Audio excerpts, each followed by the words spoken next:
don't forget, that's the core of what a man, in my opinion, personally, should be. Should be a man who is faithful to his wife.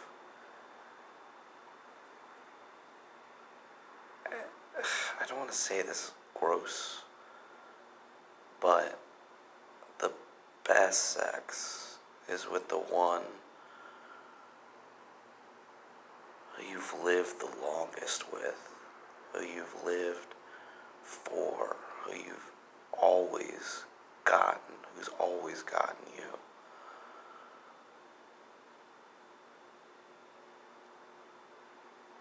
That's what quality is all about. That's what mass production should be about. I don't mean to turn how I think about a good family being, but if your children have nothing more to believe in than grasping love through the faithfulness of their father and their mother, what a perfect world it would be. You know, as a social worker, you discover all the variable pathologies are ingratiated by the examples of circumstances under which they've given up on a perfection of faithful relations between a man and woman because of something which happened. Clearly, this is most evident for children dealing with parents who've gone through divorce. But, you know, if they're creating a lack of example, a divorce is theoretically necessary.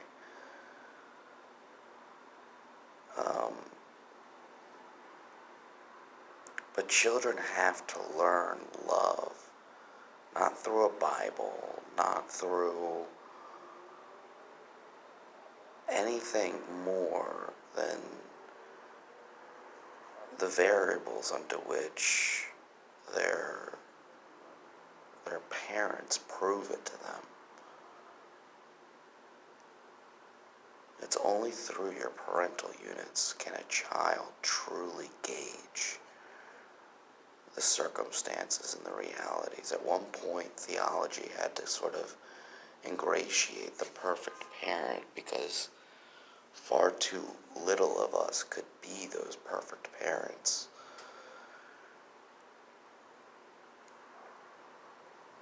But what if we were all perfect, faithful parents?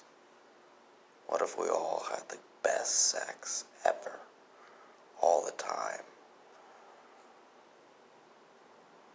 You know, love sex. The kind of sex that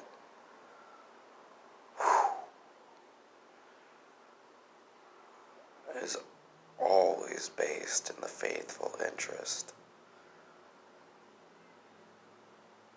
You know, I don't know, this sounds weird now.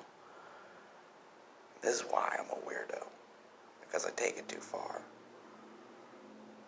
But I see a future, I see a circumstance, I see a place into which elders and children are always the perfect example to each other.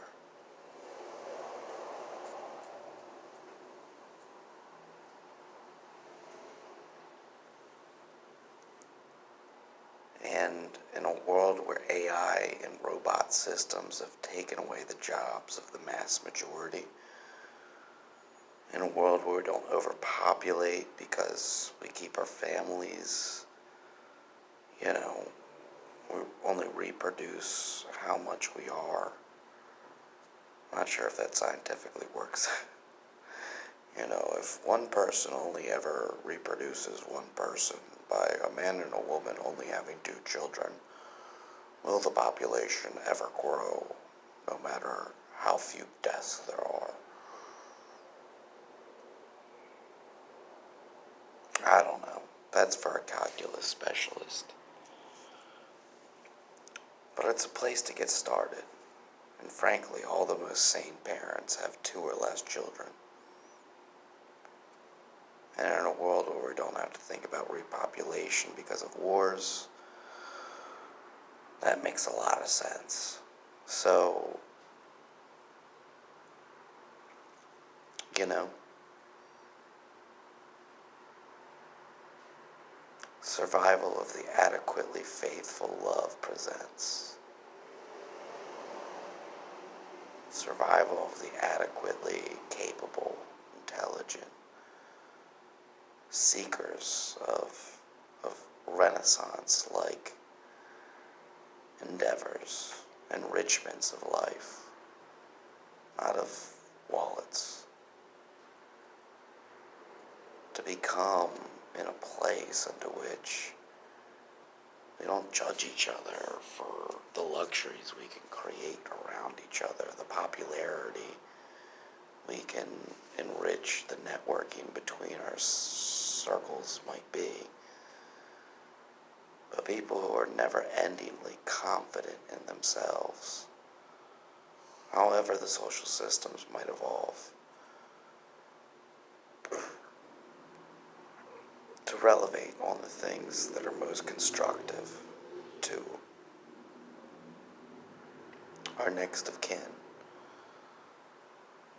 our direct and our indirect ancestors, and our position to manage and create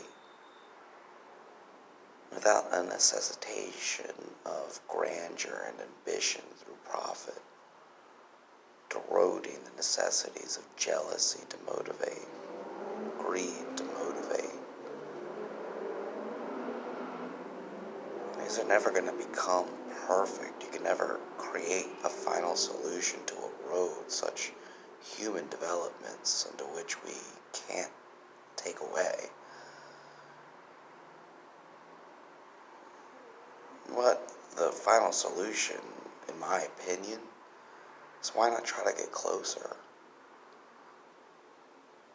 You know what I mean?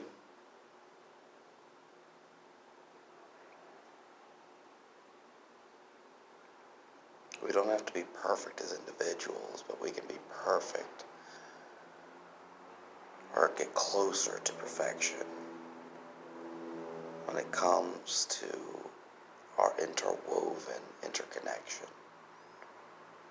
And through that, even the 8 hours we sleep, or maybe eventually the 10 hours we sleep, I think we've pretty much figured out 8 hours is maximal and beneficial.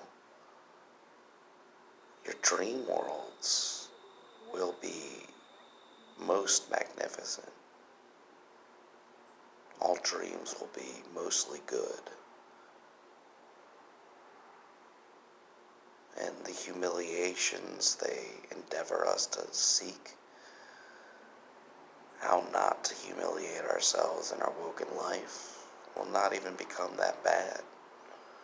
Just become unique humilities sent to us by God.